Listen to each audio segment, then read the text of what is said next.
Hello kids, today we are going to learn 8th chapter useful and harmful microbes of the 9th standard science 2 subject. So in the last video we already learned about lactobacillus bacteria and their functions. Now we will learn a rhizobium bacteria. So rhizobium bacteria is some biotic bacteria. In the 7th standard you are already learn about some biosis or biological fixation and atmospheric fixation. So here in the 9th standard, in brief, one part is explained rhizobium bacteria. So rhizobium bacteria is very useful for plants. So take a plantlet of fenugreek, groundnuts or any other bean and sterilize in with the 3 to 5 solution of hydrogen peroxide. Afterward, keep it on a 70% solution of ethyl alcohol for the 4 to 5 minutes. Clean the roots with stirrs and water and take in the section of the root nodules. Select good section and place in its solution of saffron for 2 or 3 minutes. Place the stem section on a glass slide. Cover it with the cover slip and observe it under the compound microscope. The pinkish rod-shaped organism are rhizobium bacteria.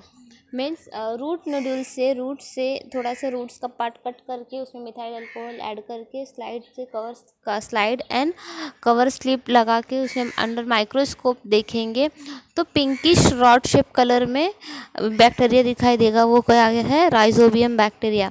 So colour is pinkish and shape is rod shape. So the pinkish rod shaped organism are the rhizobium bacteria. So what is the shape of rhizobium bacteria? So rod shaped organism are the rhizobium bacteria. Note that we had to search for the root nodules of leguminous plant to obtain these bacteria.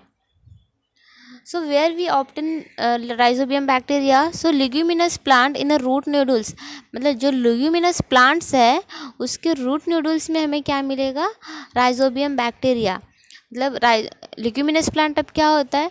So bean, pulses, peanuts, fenugreek, जितने भी pulses हैं, चना दाल, मूंग दाल, शेंगदाने, तो जितने भी pulses हैं, peanuts, pea, etc.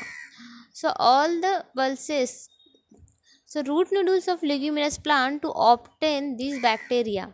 So कहाँ पे मिलेगा? leguminous plant के root nodules में. So are the rhizobium bacilles useful to the plant or harmful? So useful है या harmful है? So roles and importance of rhizobium. Rhizobia living in the root nodules supply a nitrates and amino acid of that plant and exchange get energy in the form of carbohydrate from it. Means rhizobium live in root nodules. कहाँ पे रहते हैं rhizobium? root nodules में रहते हैं और क्या करते हैं? To supply the nitrates and amino acid.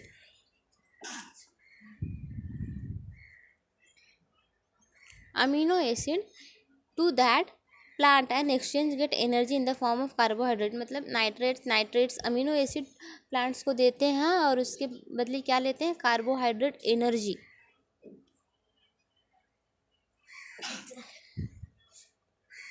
Such a mutual beneficial relationship it's called symbiosis.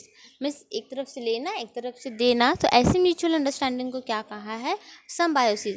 So rhizobia live in root nodules and supply the nitrates amino acid and to exchange get energy in the form of carbohydrate from it. Such mutual beneficial relation is called a symbiosis.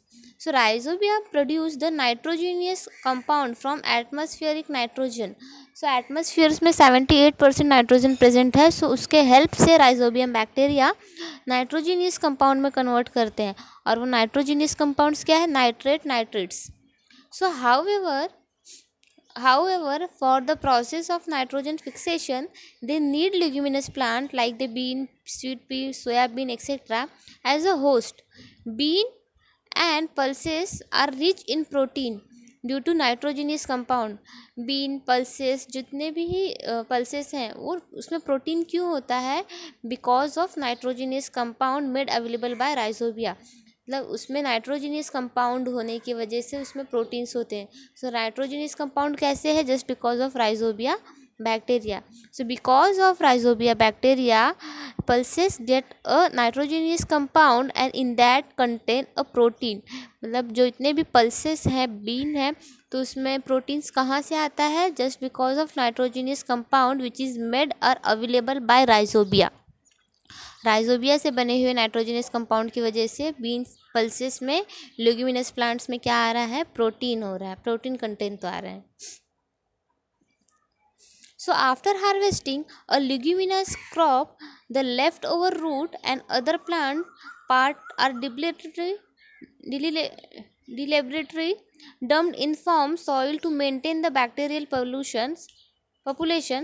The use of rhizobia has helped to reduce the use of chemical fertilizer and thereby the adverse effect. It has also helped to reduce the expenditure on the fertilizer and thus work to the benefit of farmer. मतलब harvesting मतलब कोई भी plants, leguminous plant की कटाई होने के बाद जो भी रूट नूडल्स रह जाते हैं, रूट्स रहते हैं आफ्टर हार्वेस्टिंग, तो वो उसी सॉइल में फिर से मिक्स कर देते हैं, वो डिकम्पोज होते हैं, मिक्स कर देते हैं. तो जिसकी वजह से जो केमिकल फर्टिलाइज़र यूज़ करते हैं तो उसकी क्वांटिटी, उसका excess amount of chemical fertiliser के जो साइड इफ़ेक्ट्स हैं वो कंट्रोल हो जाते हैं और बहुत ज़्यादा हमें फर्टिलाइज़र यूज़ नहीं करना पड़ता है. क्यों? क्योंकि उसमें already leguminous plants, rhizobium bacteria available है which is contain a nitrogenous compound. So हमें बहुत ज़्यादा फर्टिलाइज़र डालने की ज़रूरत नहीं होती है. So because of rhizobium bacteria it help to reduce the expansion and fertilizer. मतलब बहुत ज़्यादा खर्चे नहीं होते और फर्टिलाइज़र कम यूज़ करना पड़ता है, जो हमारे लिए बेनिफिट है, फार्मर्स के लिए बेनिफिट है. Nowadays, seeds are coated with rhizobial solution or powder before sowing. After sowing, rhizobia enter the planty. This is called rhizobial inoculations. This experiment has helped in the supply of nitrogen to cereals and other crops beside leguminous crops. मतलब leguminous plants में तो already rhizobium bacteria है, rhizobium bacteria है root noodles में. But what about other plants which is contain a carbohydrate. मतलब ऐसे plant जो सेरेल्स and carbohydrate contents करते हैं, प्रोड्यूस करते हैं, तो उनमें लेग्यूमिनस प्लांट्स उसमें नाइट्रोजन फिक्सेशन कैसे होता होगा? सो सीड को ही राइजोबियम बैक्टीरिया में डिप कर देते हैं या फिर पाउडर मिक्स कर देते हैं राइजोबियम बैक्टीरिया का उस सीड में, जिसकी वजह से उसमें नाइट्रोजीनियस कंपाउंड की प्रोसेस होते हैं. सो nowadays seed are coated with rhizobial solution or powder before sowing. मतलब सोइंग मतलब खेत में सीड डालने के पहले ही उसमें वो राइजोबियम बैक्टीरिया के पाउडर्स मिक्स कर देते हैं. Now it's proof that rhizobium bacteria also useful bacteria which is contain the nitrogenous compound by rhizobia. Now yeast. So activity bring a active dry yeast from the market. Mix a spoonful of yeast, 2 spoonfuls sugar. मतलब एक spoon east लेना है और 2 spoon sugar लेना है with warm water. Lukewarm water means warm water. So quantity of lukewarm warm water in the bottle. मतलब थोड़ा गर्म पानी लेंगे और मिक्स करेंगे. तो fix colourless transparent balloon on the mouth of the bottle. Bottle के माउथ पे ही ट्रांसपेरेंट बलून लगाना है और ऑब्जर्व करना है. So what change do you observe after 10 minutes? Mix lime water with the gas accumulated in the balloon. Collect that lime water in a beaker and observe it. What do you notice? Take a drop of solution from the bottle on a glass slide. Put a cover slip over it and observe under the compound microscope. Store the solution in a bottle carefully. Do you see the colorless old shell of the yeast on the slide? Some of those cells may have small round bodies attached to them. These are a new daughter cell of yeast in process of formation. मतलब एक cell के साथ दूसरा cell attach दिखाई देगा हमें compound microscope में, मतलब एक सेल से दूसरे सेल में कन्वर्ट हो रहा है, न्यू सेल का जनरेशन हो रहा है, न्यू सेल डॉटर सेल क्या हो रहा है, जनरेट हो रहा है. So some of the cell may have small round body attach to them, मतलब एक बॉडी के साथ दूसरी बॉडी अटैच होती हुई दिखाई देगी.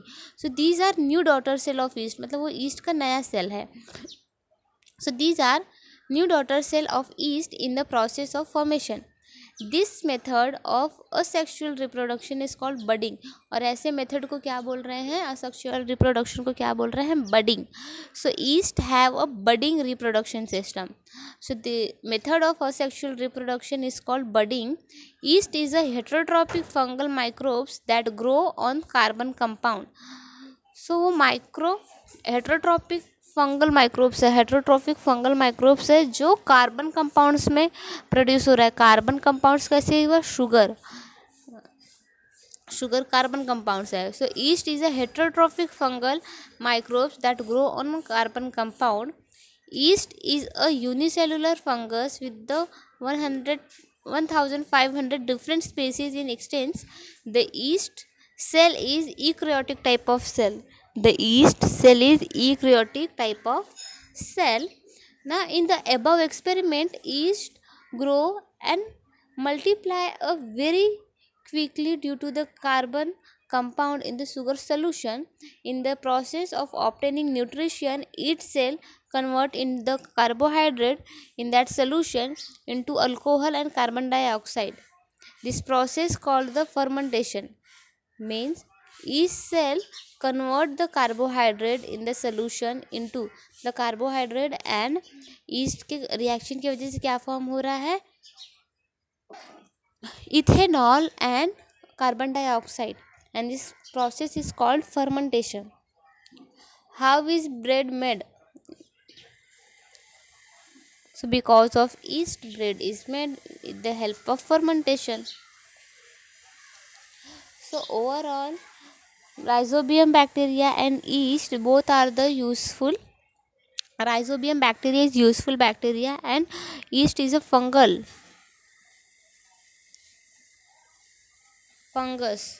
Yeast is a fungus, so it is also useful for a living organism. And rhizobium bacteria found in a leguminous plant, root nodules of the leguminous plant, and it contain a nitrogenous substance from nitrogenous compound from the atmospheric nitrogen, and it form a amino acid nitrates which contain a protein. And yeast